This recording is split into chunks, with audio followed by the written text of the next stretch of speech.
Capítulo segundo. El tiempo y la fuerza. Tiempo histórico y el tiempo de la memoria. La historia y la memoria tienen sus propias temporalidades, que se cruzan, se amplifican y se enredan constantemente sin, por ello, coincidir. La memoria es portadora de una temporalidad que tiende a poner en causa el continuum de la historia. Walter Benjamin nos ofrece una ilustración de ello en sus tesis sobre el concepto de la historia. En la quinta evoca un episodio curioso de la Revolución de Julio de 1830. Por la tarde, después de los combates en varios sitios de París simultáneamente, la gente disparaba los relojes como si quisieran detener el día. La temporalidad de la Revolución Francesa, había introducido un nuevo calendario, no es la de los relojes, mecánica y vacía, sino más bien, precisaba Benjamin, la de la rememoranza, la de la revolución como un acto redentor de la memoria de los vencidos. En sus comentarios sobre las tesis de Benjamin, Michael Lowy enseña otra imagen extrañamente homóloga a la de los insurrectos de 1830. Es una foto datada en abril del 2000, donde figuran indígenas disparando sobre el reloj de las conmemoraciones oficiales del quinto centenario del descubrimiento de Brasil. La memoria de los oprimidos no deja de protestar contra el tiempo lineal de la historia. Supone, según Benjamin, un presente que no es de ningún modo paso, sino detención y bloqueo del tiempo. Para tomar vuelo, la historiografía exige un alejamiento, una separación, incluso una ruptura con el pasado, al menos en la conciencia de los contemporáneos. Esto constituye una premisa esencial para proceder a una historicización, es decir, a una puesta en perspectiva histórica del pasado. La distancia se instala aún más gracias a las fracturas históricas simbólicas. Por ejemplo, en Europa, pues en 1914, 17, 33, 45, 68, 89, etc., que en virtud de un simple alejamiento temporal, a la distancia engendrada por una ruptura le corresponde normalmente la acumulación de ciertas premisas materiales de la investigación. En primer lugar, la constitución y apertura de los archivos privados y públicos, pero esta condición es secundaria y derivada. La historia del siglo XX de Eric Hobsbawm o la obra colectiva El siglo de los comunismos no podrían haber salido a la luz antes de la caída del muro de Berlín y el derrumbe de la URSS. Un trabajo pionero como el Brevario del Odio de León Poliakov presuponía no solo el fin de la guerra y la caída del nazismo, sino también la posibilidad de consultar los archivos que habían permitido instruir el proceso de Nuremberg. Por fin, para escribir un libro de historia que no sea solo un trabajo aislado de erudición, hace falta también una demanda social, pública, lo que nos lleva a la intersección entre la investigación histórica y los recorridos de la memoria colectiva. Es por ello que la destrucción de judíos de Europa de Raúl Hilberg de 1985 no tuvo más que un débil impacto en el momento de su primera edición del 60 y en cambio se convirtió en una obra de referencia a partir de los años 80. La memoria tiene tendencia a atravesar varias etapas que se podrían, tomando el modelo propuesto por Henry Rousseau en El síndrome de Vichy, describir de la manera siguiente. Primero, un acontecimiento impactante, un viraje, a menudo un traumatismo, y después una fase de represión que sería más tarde o temprano seguida de una inevitable amnesis, o sea, el retorno del reprimido, que a veces puede convertirse en obsesión memorial. En el caso del régimen de Vichy, este esquema corresponde con el final de la guerra y la liberación de la represión de los años 50 y 60, la amnesis a partir de los 70 para llegar a la obsesión actual. En el caso alemán, de la Schlussfrage de Jaspers en 1945, la represión en la era de Adenauer, la amnesis a partir del 68 para convertirse en la obsesión del pasado. Durante la fase de represión, la reivindicación del derecho de memoria tiene un matiz crítico, sino en el aspecto de una revuelta ético-política contra el silencio cómplice. Cuando el gobierno de Adenauer incluyó entre sus ministros antiguos nazis, entre ellos Hans Glob, uno de los autores de las leyes de Nuremberg, Adorno consideró la expresión entonces de moda superar el pasado como una mistificación que pretende pasar definitivamente la página e incluso, si fuera posible, borrarla de la memoria. Hablar de reconciliación significa entonces rehabilitar a los culpables en una época en la que la supervivencia del nazismo en la democracia presenta más peligros potenciales que la supervivencia de tendencias fascistas dirigidas contra la democracia. Jean Amery reivindica su resentimiento cuando el tiempo ha hecho su trabajo con toda tranquilidad y la generación de los exterminadores envejece apaciblemente, rodeado del respeto general. En tal contexto, concluye, es él quien lleva el peso de la culpa colectiva y no ellos, el mundo que perdona y olvida. Por el contrario, durante la fase de obsesión como la que atravesamos hoy en día, el deber de la memoria tiene tendencia a convertirse en una fórmula retórica y conformista. La historiografía ha seguido, grosso modo, el recorrido de la memoria. No sería difícil demostrar que la producción histórica sobre Vichy, sobre el nazismo, tuvo un desarrollo en el momento de la anamnesis y culminó en una fase de la obsesión. Fue alimentada durante esas etapas y a su vez contribuyó a moldearlas. Solo hay que pensar en la Alemania federal que hoy domina la investigación sobre el genocidio de judíos, mientras que en los años 50 los trabajos pioneros de Joseph Wolf y León Poliakov eran rechazados como no científicos. Sin embargo, esta correspondencia no es lineal. Las temporalidades histórica y memorial pueden también entrar en colisión en una especie de no contemporaneidad o de discordancia de los tiempos.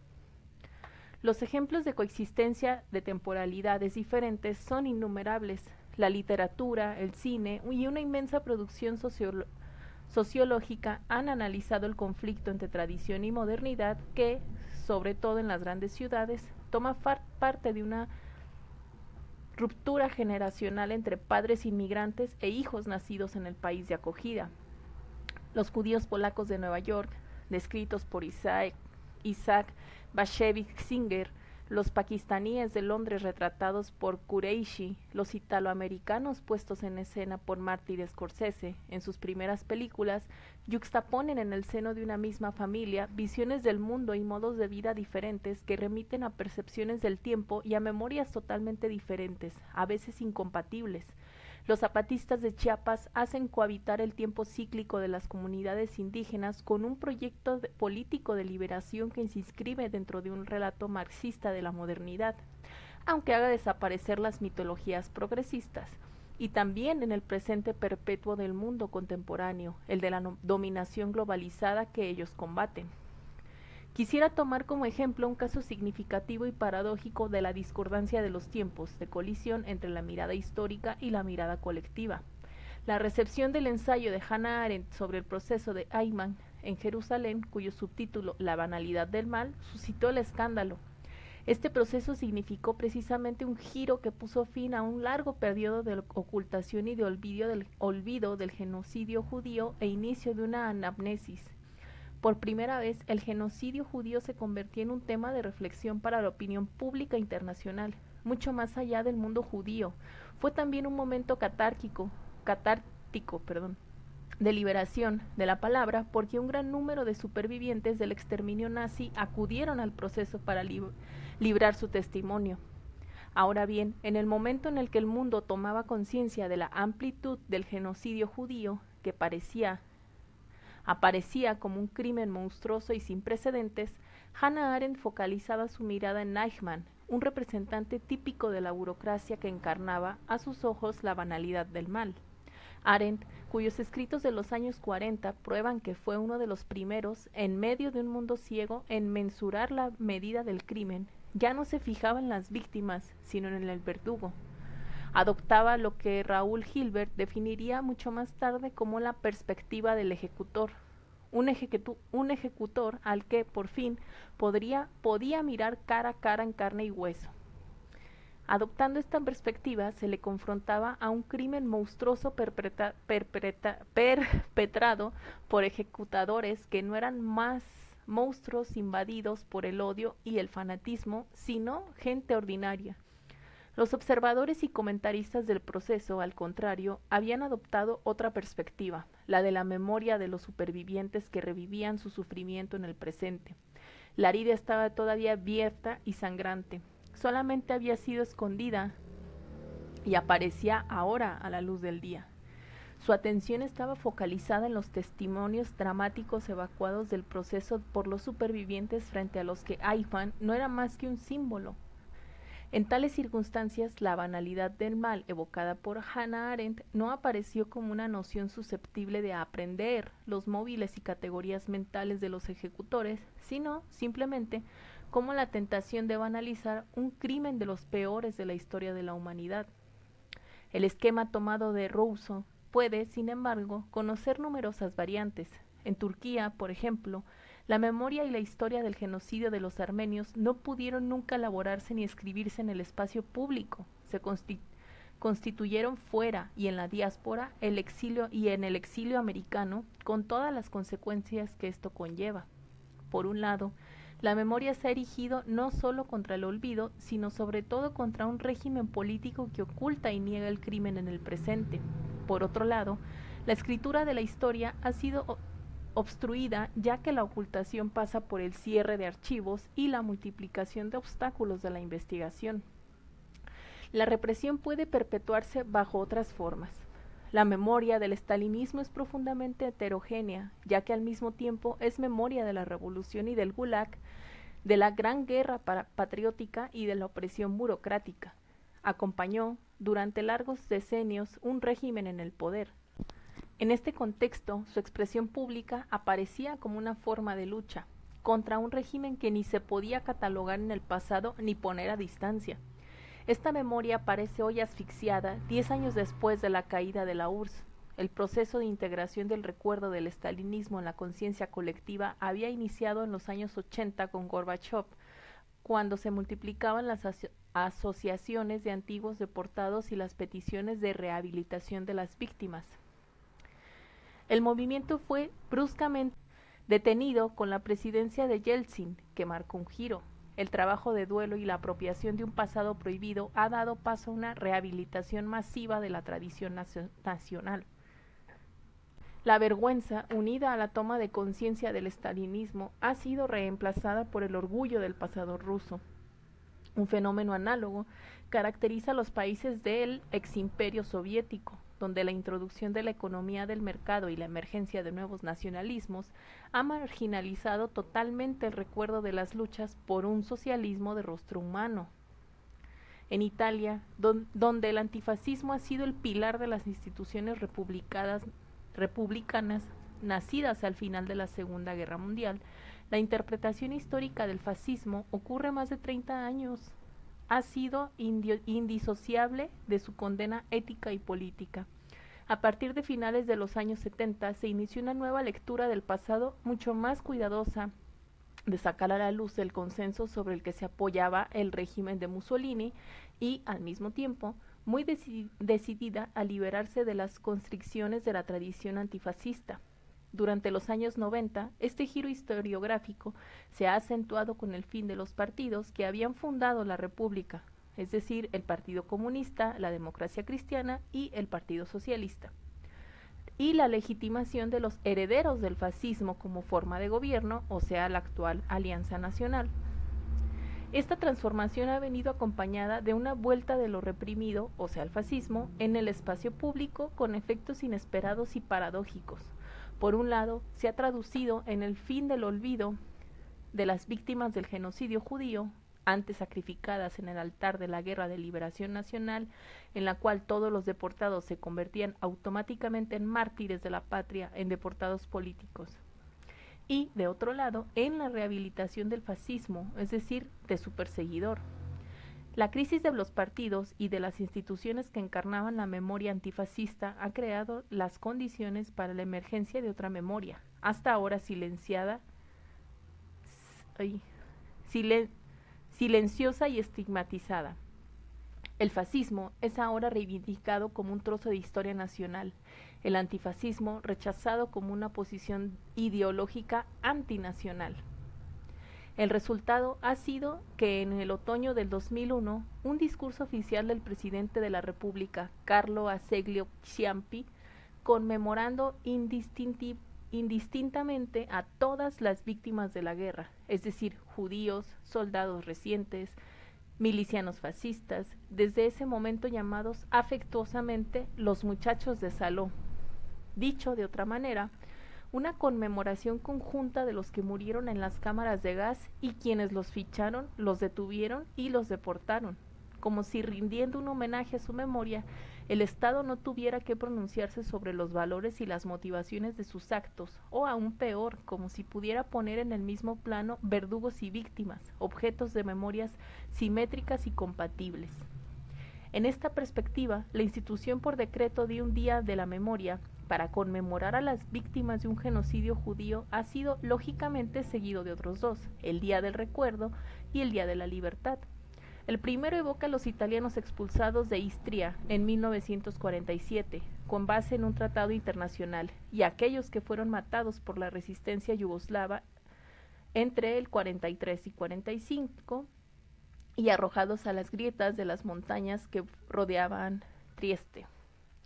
El segundo día celebraba el recuerdo de las víctimas del comunismo, que entraron simbólicamente a la libertad el día de la caída del muro de Berlín. La simetría antitotalitaria es ahora perfecta, incluso cuando en consecuencia, nos recuerda con razón Claudio Magris, consiste en transformar la igualdad de las víctimas, todas dignas de memoria y piedad, en igualdad de las causas por las que murieron, mezclando crímenes de naturaleza completamente diferentes.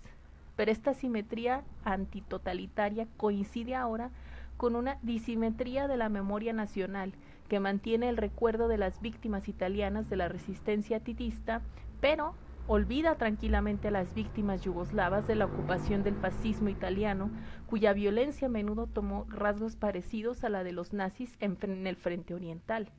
No hay ni qué decir de las víctimas del colonialismo italiano, escapan a esta lógica de la memoria antitotalitaria. En España, el recuerdo de la guerra civil ha sido secuestrado e instrumentalizado por la propaganda del régimen franquista que, durante 35 años, ha organizado la desaparición de las huellas de su propia violencia, estigmatizando, al mismo tiempo, la de los republicanos.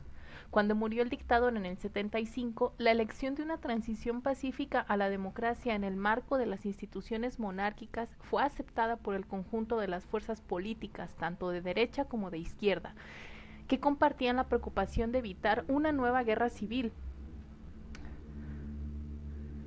Pero, contrariamente a la África del Sur de los años 90, donde gracias al trabajo de la Comisión de Verdad y Justicia, la transición pacífica a la democracia post-apartheid pudo acompañarse de un reconocimiento de la verdad y de una elaboración del duelo. España hizo la elección de una transición amnésica, con un resultado de prolongar la represión oficial durante más de una generación. Solo fue a partir de los años 90 que la memoria de la guerra civil volvió a la escena, mientras que la historiografía presta atención a la violencia del régimen franquista, restableciendo una contabilidad de víctimas hasta entonces llena de lagunas. O sobre otros fenómenos antes ignorados como el exilio republicano, se inicia en la sociedad civil un trabajo de duelo de las víctimas de la dictadura que la amnistía y las formas políticas de transición democrática hicieron posibles. Se exhuman los restos de varios centenares de militares republicanos, anarquistas o comunistas que habían sido fusilados de manera expedita, sin juicio, sin registro de fallecimiento y quedando, pues, sin sepultura legal, fuera de los cementerios. El duelo clandestino de las familias ha podido finalmente hacerse público, arrastrando una amnesia colectiva, suscitando un amplio debate sobre la relación de la España contemporánea con su pasado. En este contexto surgió la tentación ilusoria y mistificadora de una memoria reconciliada super partes, bien ilustrada por la decisión gubernamental en octubre del 2004 de hacer desfilar juntos durante la fiesta nacional a un viejo exiliado republicano y a un ex miembro de la División Azul que Franco envió a Rusia en el 41 para combatir al lado de los ejércitos alemanes. Y surgió también un inevitable debate sobre el destino de innumerables monumentos erigidos en honor del caudillo que decoran las ciudades y los pueblos españoles. ¿Hay que conservarlos como lugares de memoria? Una memoria que para una parte de la sociedad se colorea de nostalgia. Hay que derribarlos como lo han hecho otros países de Europa Central con el momento de la caída de las dictaduras estalinistas, esta vez como gesto emancipador, aunque demasiado tardío. Desde hace una decena de años, estos debates levantan pasiones en España, cuya memoria queda lejos de estar apaciguada. Al contrario, en Argentina, la memoria de los crímenes de la dictadura militar salió a la escena pública antes del fin de la dictadura, lo que contribuyó poderosamente a aislarla y a deslegitimarla. Escribo memoria porque los desfiles con fotos de desaparecidos ya eran modos de conmemoración. A causa de las modalidades propias de la criminalidad del crimen, la desaparición de decenas de millares de personas cuyos cuerpos no han sido jamás encontrados, la fase de duelo y de aflicción se ha hecho perenne, no ha habido un olvido. Al mismo tiempo, debido a las formas adoptadas por la transición hacia la democracia, sin ruptura radical, sin verdadera depuración de las instituciones militares, con algunos procesos seguidos de leyes de amnistía que dieron lugar a la impunidad de los verdugos, la memoria no ha dejado lugar a la historia. La dictadura militar no se desmoronó como el fascismo en Europa en el 45. Se ha retirado discretamente de la escena. En resumen, no se ha podido establecer una distancia frente al pasado. Ha habido un alejamiento cronológico, pero no una separación marcada por fuertes rupturas simbólicas. Nos enfrentamos aquí con lo que Dan Diner ha llamado un tiempo comprimido, que rechaza darse como pasado. Una de las condiciones fundamentales para el nacimiento de una historiografía de las dictaduras del Cono Sur, tanto de la chilena como de la argentina, no se ha establecido todavía. Lo que nos lleva una vez más a Israel. Si el juicio de Eichmann es un ejemplo de colisión entre memoria y escritura de la historia, en el itinerario del sionismo ofrece también otros ejemplos de encuentros tardíos entre ellas dos. Es el caso de la relectura de la Guerra del 48 por los nuevos historiadores israelíes, con base en una investigación en los archivos, pero ignorando la historiografía palestina y los testimonios de refugiados. Estos escritores han puesto radicalmente en causa el mito sionista de la huida palestina y han presentado la Guerra del 48, sí, no como una expulsión planificada, al menos como un conflicto que de facto creó la ocasión para realizar el proyecto sionista de un Estado judío sin árabes. Algunos, como Ilan Pappé, han descubierto que en esta guerra los rasgos de una campaña de depuración étnica. Esta historiografía confirma los relatos de la Nakba, o sea, la catástrofe, el recuerdo del éxodo llevado en la memoria de los refugiados y reconstituido por la historiografía palestina nacida en el exilio bajo el impacto de este trauma. Esta memoria y esta escritura de la historia se habían quedado hasta ahora aisladas en el mundo árabe, chocando con el relato sionista, o sea, la historia como epopeya nacional judía, como con la conciencia histórica del mundo occidental, ya que el Estado de Israel había sido creado como una reparación del genocidio sufrido por los judíos en Europa. Era difícil admitir que su nacimiento hubiera coincidido con un acto de opresión. Esta convergencia entre el relato palestino de la Nakba y la revisión del relato de la guerra de liberación por la historiografía judía es la premisa indispensable para que dos memorias nacionales puedan algún día coexistir en un espacio común, bajo la forma de dos estados, de una federación o de un estado binacional. Habría, pues, una convergencia entre el tiempo comprimido de la memoria palestina, la Nakba como eterno presente, y una amnesis israelí, impulsada por el trabajo de los historiadores. Memorias fuertes y memorias débiles. La única diferencia entre una lengua y un dialecto, dice un aforismo difundido entre los pueblos minoritarios, se debe a que la lengua está protegida por la policía y el dialecto no. Se podría extender esta constatación a la memoria. Hay memorias oficiales, alimentadas por instituciones, incluso estados, y memorias subalternas, escondidas o prohibidas. La visibilidad y el reconocimiento de una memoria dependen también de la fuerza de quienes la portan. Dicho de otra manera, hay memorias fuertes y hay memorias débiles. En Turquía, la memoria armenia sigue estando prohibida y reprimida. En América Latina, la memoria indígena se expresó en las celebraciones del 5º centenario del descubrimiento del continente como una memoria antagonista, directamente opuesta a la memoria oficial de los estados nacionales de la colonización y el genocidio.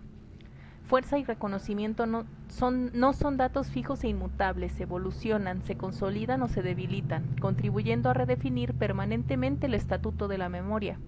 La memoria comunista ha sido poderosa, sectaria y arrogante en una época en la que la URSS era una gran potencia y el movimiento obrero disponía de una fuerza social y política considerable. Hoy parece que haya caído en la clandestinidad. Se perpetúa como el recuerdo de una comunidad de vencidos estigmatizada, si no es abiertamente criminalizada por el discurso dominante. La memoria armenia permanece débil, ya que sus negadores disponen de un Estado reconocido en el plano internacional, a los cuales otros Estados a menudo prefieren no recordar el pasado por conveniencia económica o geopolítica. La memoria homosexual comienza apenas a expresarse públicamente. Durante decenios, las asociaciones que representaban a los homosexuales deportados a los campos de concentración fueron expulsados manu militari de las celebraciones oficiales, como portadoras de un recuerdo vergonzoso e innombrable. Las leyes que habían permitido su deportación, el párrafo 45 del Código Penal de la República de Weimar, fueron abolidas muy tarde en la posguerra, cuando ya un gran número de exdeportados habían sido indemnizados. La memoria de la Shoah, cuyo estatuto es hoy tan universal que la oficia de religión civil en el mundo occidental, ilustra bien este paso de una memoria débil a una memoria fuerte. El historiador americano Peter Novick ha estudiado bien esta transformación en el seno de la sociedad americana. Aborda 4 etapas fundamentales. Primero, en los años de guerra, cuando para Estados Unidos el enemigo principal era Japón, Roosevelt tiene entonces una preocupación mayor, y evitar la intervención americana en Europa, evitar que la intervención americana en Europa aparezca como una guerra a favor de los judíos. Durante ese periodo, la exterminación de judíos no fue nunca objeto de atención particular y el país no estaba obsesionado con los remordimientos de no haber podido o querido impedir tal crimen. Los judíos no dan prueba, en aquella época, de una mayor conciencia o sensibilidad hacia los acontecimientos trágicos del viejo mundo que los otros ciudadanos americanos. Al fin del conflicto están, más bien, orgullosos de su país que ha contribuido a la derrota del nazismo. En el segundo periodo, los años 50 y la primera mitad de los años 70, el genocidio está ausente del espacio público. El recuerdo del Holocausto y de las exigencias de la lucha contra el totalitarismo no hacen una buena pareja. En el momento en que la Guerra Fría convierta a la URSS en enemigo totalitario, el cual deben ser desplegadas todas las energías del mundo libre, la evocación de los crímenes nazis corre el riesgo de desorientar la opinión pública, de obstaculizar la nueva alianza con la RFA. Los judíos americanos son sospechosos de la simpatía por el comunismo. Julius y Ethel Rosenberg se encuentran entre los pocos que hablaban de Auschwitz en la América de los años 50 durante el proceso que los condenó a muerte. Y las instituciones judías se oponen a cualquier edificación de monumentos o lugares de conmemorativos de la masacre hitleriana. Ese es el tiempo de la valorización de los héroes y de la exhibición de la fuerza como virtud nacional. Los judíos americanos, quieren identificarse e integrarse en esta América conquistadora y sobre todo no quieren aparecer como una comunidad de víctimas. La transición se inicia, según Novick, en el transcurso de los años 60. El proceso de Eichmann constituye la primera aparición pública de la memoria del Holocausto. Sigue con la Guerra de los 6 días en el 67, giro después del cual el término Holocausto, hasta entonces poco o nada empleado para definir el genocidio, entra en uso corriente. Esta guerra produce una divergencia singular que persiste hoy en día. Una gran parte de los judíos de la diáspora percibe este conflicto como la amenaza de un nuevo aniquilamiento, mientras que la opinión árabe considera a Israel como un poder neocolonial. Desde entonces, la memoria de Auschwitz queda íntimamente ligada a la percepción del conflicto árabe-israelí, con todos los cortacircuitos ideológicos y los usos políticos que surgen de él. Allí reside una de las fuentes del negacionismo difundido en el mundo árabe, que es extraño a la historia del antisemitismo europeo. Para una parte de la opinión árabe, la Shoah sería un mito judío utilizado, si no elaborado, para legitimar la política de opresión de los palestinos. Al contrario, Israel tiene tendencia a mirar el rechazo árabe a través del prisma de la Shoah, hasta el punto de que los responsables de Tzal tenían la costumbre de llamar a las fronteras de 1967 la frontera de Auschwitz. Para unos, el nacimiento de Israel es el símbolo de una resurrección, para otros una catástrofe, la Nakba. Aquí una colisión violenta entre memorias que no llegan a encontrar una vía de diálogo. En 1982, indignado por los crímenes cometidos durante la ocupación israelí en Líbano, el director del Instituto de Historia de las Ciencias de la Universidad de Tel Aviv, Yehuda Alkana, superviviente del Auschwitz, publica en el periódico Haaretz un artículo provocador en el cual prescribe a sus conciudadanos las virtudes del olvido. Nosotros debemos olvidar. Es necesario construir el futuro, escribió, y no ocuparse día y noche del simbolismo, de las ceremonias y de la herencia del genocidio. El yugo de la memoria debe ser extirpado de nuestras vidas. Redescubre aquí las virtudes cívicas del olvido que los antiguos griegos habían prescrito como una política de reconciliación después de la oligarquía de los 30 tiranos. En el sentido de la reflexión, Elcana es claro. Si el olvido es culpable, tratándose de los perseguidores y de los que han recogido la herencia, la memoria no es siempre virtuosa y puede también ser fuente de abusos. La última fase se abre con una difusión de la serie televisiva Holocausto del 78, que tendría un impacto inmenso tanto en los Estados Unidos como en Europa, especialmente en Alemania. El genocidio judío se convierte en un prisma de lectura del pasado y en un elemento esencial de definición tanto de la conciencia histórica occidental como sobre todo de la identidad judía. Se convierte en un objeto de investigación científica y de enseñanza. Los Holocaust Studies desde entonces son una disciplina independiente en las universidades, de conmemoración pública, con la creación de monumentos, cementerios, museos, ceremonias oficiales e incluso la reificación mercantil por medios de comunicación y por la industria cultural, o sea, Hollywood. Conoce entonces, subraya Novick, un proceso de americanización, es decir, entra en la conciencia histórica de los Estados Unidos y de la sacralización hasta transformarse en una especie de religión civil adornada de dogmas. Su carácter único e incomparable, encarnada por sus santos seculares, los supervivientes erigidos en íconos vivos. El surgimiento de tal memoria oficial se inscribe en un contexto cultural marcado por el abandono de los judíos americanos del etos integracionista de los años 50 y 70 a favor de un nuevo etos particularista. La fórmula de Wiesel, el Holocausto como acontecimiento único y universal a la vez, resume bien esta americanización del Holocausto y al mismo tiempo su transformación del pilar de la identidad étnico-cultural judeoamericana. Esta identificación con las víctimas, explica Novick, es posible no por el hecho de la debilidad, sino del poder de los judíos en el seno de la sociedad americana. De ahí su escepticismo. La sacralización del Holocausto es una mala política de la memoria. Si el reconocimiento del carácter único del genocidio, vuelve a señalar, ha jugado un rol importante en la formación de la conciencia histórica europea, es para los Estados Unidos, por el contrario, favorece una evasión de la responsabilidad moral y política. Llegamos aquí así a la paradoja de la creación de un Museo Federal del Holocausto consagrado a una tragedia perpetrada en Europa, mientras que no existe nada comparable para las dos experiencias fundadoras de la historia americana, que son el genocidio de los indios y la esclavitud de los negros. Mientras se inauguraba el Museo del Holocausto en 1995, correos emitía un sello celebrando el aniversario del bombardeo atómico de Hiroshima y Nagasaki, como acontecimiento feliz que había puesto fin a la Segunda Guerra Mundial. En su última obra, Ante el dolor de los demás, Susan Sontag ha denunciado este uso tan selectivo de la memoria.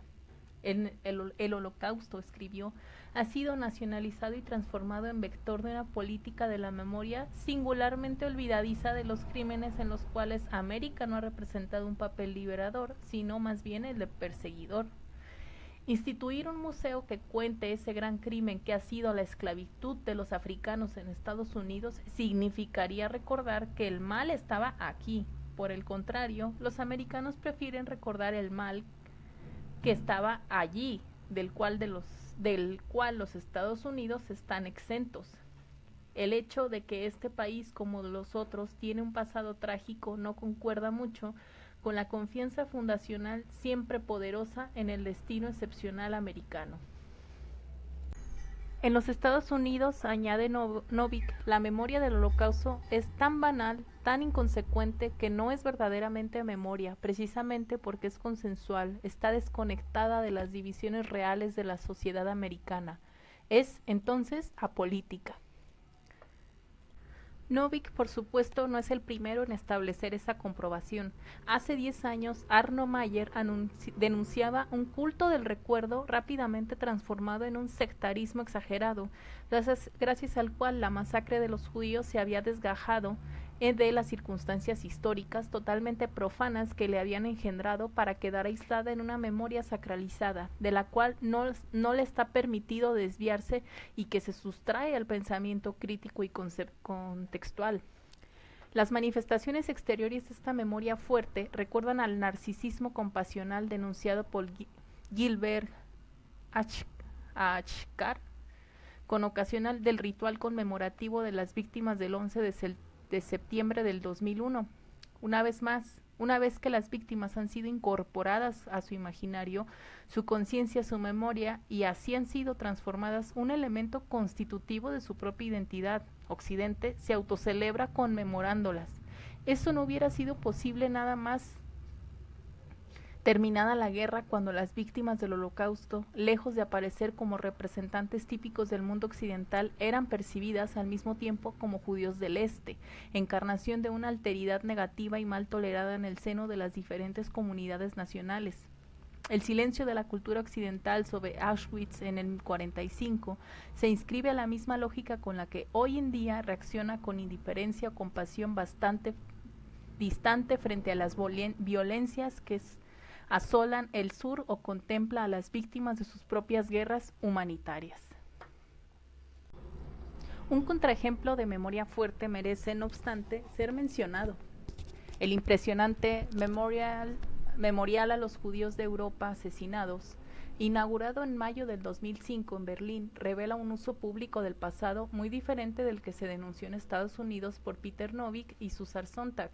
Erigido en el corazón de la capital alemana, junto a la puerta de Brandenburgo, entre Reichstag y Potsdamer Platz, este gigantesco monumento, sobrio y frío, ocupa un espacio de casi 20.000 metros cuadrados con millares de estelas de hormigón de una altura desigual. Su arquitecto, el americano Peter Eisenman, no ha querido conceder a su obra una simbología explícita, dejando al público la libertad para interpretarla. Las opiniones están muy divididas. Algunos han visto un cementerio, un laberinto, un campo de trigo, un mar, otros una horrible caricatura de la arquitectura totalitaria del Tercer Reich o el triunfo del ornamento de la masa, en una inmensa construcción sin contenido. Siguiendo los pasos de Regine Robin, se le podría aprender como una de esas construcciones desconcertantes. La ciudad de Berlín alberga varias, que transmiten algo del pasado en su ilegibilidad, no en su inexplicabilidad. Este monumento pone fin a un intenso debate intelectual y político que se ha desarrollado durante más de 10 años en la sociedad civil y en el Bundestag, Provisto de un centro de documentación, este memorial, único en su género, cumple varias funciones. Es a la vez un monumento en recuerdo de los judíos exterminados, un monumento de la amonestación hacia la nación alemana, dicho de otra manera, un acto de piedad para las víctimas y un recuerdo del crimen dirigido a la nación que engendró a sus responsables y que ha recibido su herencia. Para algunos, como el escritor Martin Balzer, ha visto en él un inaceptable monumento a la vergüenza. Otros, como el filósofo Habermas, la prueba de que Alemania ha integrado a Auschwitz en su memoria histórica. En cierta manera, este monumento ha cumplido su tarea antes incluso de ver la luz, si se tienen en cuenta los debates apasionados que ha suscitado. También atestigua los cambios que han hecho de la Shoah en una memoria fuerte, al final de una controversia que no excluía de partida otras opiniones. Entre la propuesta de Helmut Kohl, canciller cuando la discusión se inició, que deseaba un monumento para todas las víctimas de la guerra y de la tiranía, y de la elección final de un Holocaust Denkmal, que se ha recorrido un camino considerable. La propuesta de Kohl trataba de diluir los crímenes nazis en una conmemoración global de las víctimas de la guerra, incluyendo entre ellos a judíos, a civiles, a los soldados alemanes, a las víctimas del genocidio y a los bombardeos de los aliados, los deportados y sus perseguidores caídos en conflicto. Algunos años antes, el canciller Kohl se había destacado por su visita en compañía del presidente americano Ronald Reagan al cementerio militar de Vicksburg, donde están enterrados numerosos SS. Inmediatamente después de la reunificación había conseguido que el SPD se uniera a su posición, inaugurando en Berlín en el 93 un nuevo memorial de la Alemania Federal, amparado en la Neubach, erigida en el corazón de Berlín a final del siglo XIX por el arquitecto Karl Friedrich Schinkel, un monumento que fue durante 2 siglos el intérprete fiel de las políticas memoriales de los diferentes regímenes que sucedieron en Alemania. Nacido como un lugar de recuerdo de los combates patrióticos contra la opresión napoleónica, se ha transformado bajo la República de Weimar en un monumento a los muertos de la Gran Guerra y después en la República Democrática Alemana en el Memorial de las Víctimas del Fascismo. Con su piedra esculpida por Kollwitz, el periodo de entreguerras conmemora desde entonces a todas las víctimas de la Segunda Guerra Mundial. Es evidente que el Holocaust Denkmal rompe con esta memoria ambigua al mostrar de manera explícita su carácter apologético. Sin embargo, la lección final de un memorial del Holocausto, y no de todas las víctimas del nazismo, se expone al riesgo de que acecha a toda memoria fuerte, la de aplastar las memorias más débiles. Desde el historiador Reinhard Koselleck, el escritor Günter Grass, pasando por el filósofo Misha Brumlik, numerosas personalidades han criticado el carácter judeocentrista de este monumento. Aceptar un monumento exclusivamente para judíos, escribe Koselleck, significa legitimar una jerarquía fundada sobre el número de víctimas y sobre la influencia de los supervivientes, aceptando finalmente las mismas categorías de exterminación adoptadas por los nazis. En tanto que la nación de ejecutores deberíamos interrogarnos sobre las consecuencias de esta lógica. Proponía erigir un monumento concebido como un monumento de amonestación a los alemanes y consagrado al recuerdo conjunto de las víctimas nazis. Habermas, que considera legítima la elección del memorial del Holocausto, teniendo en cuenta el papel interpretado por los judíos en la historia de Alemania, ha admitido implícitamente lo bien fundada de esta crítica, al escribir que este monumento considera a los judíos pars pro toto. Enfrentando las reivindicaciones de otras víctimas, no le queda más remedio al gobierno federal de decidir la creación de 2 memoriales suplementatorios, uno dedicado a los gitanos, el otro a los homosexuales deportados.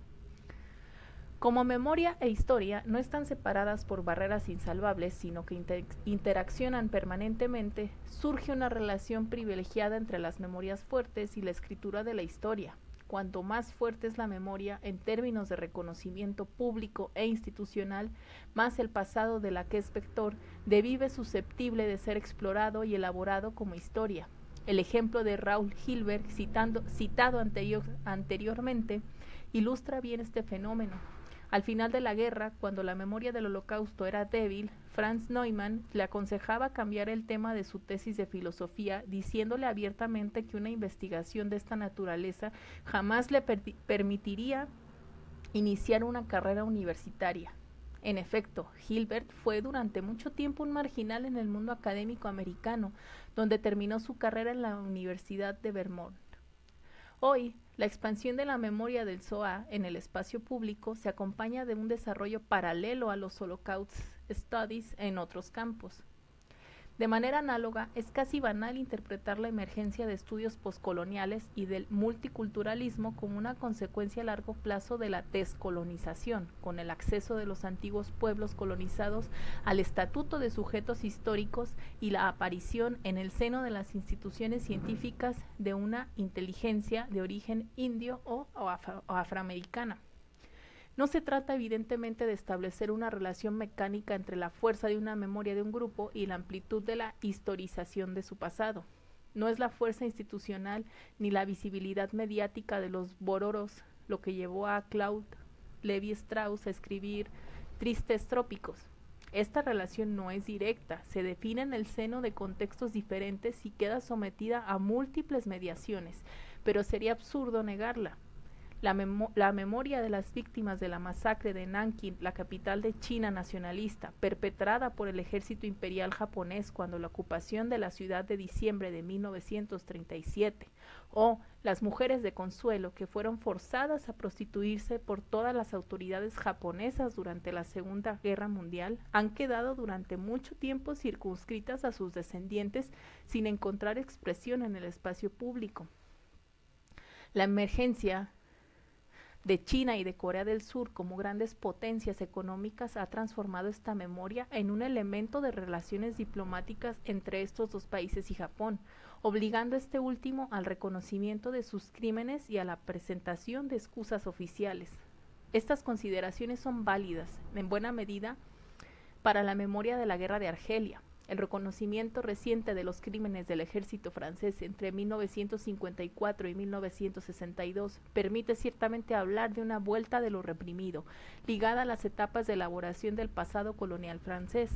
Pero no hay duda de que este reconocimiento está también vinculado a la emergencia de una memoria argelina, que se expresa ahora en el interior de la sociedad francesa, donde los descendientes de los antiguos colonizados constituyen una minoría importante. El reconocimiento de la masacre del 17 de octubre del 61 en el corazón de la capital no ha sido negociado entre el gobierno francés y las autoridades argelinas.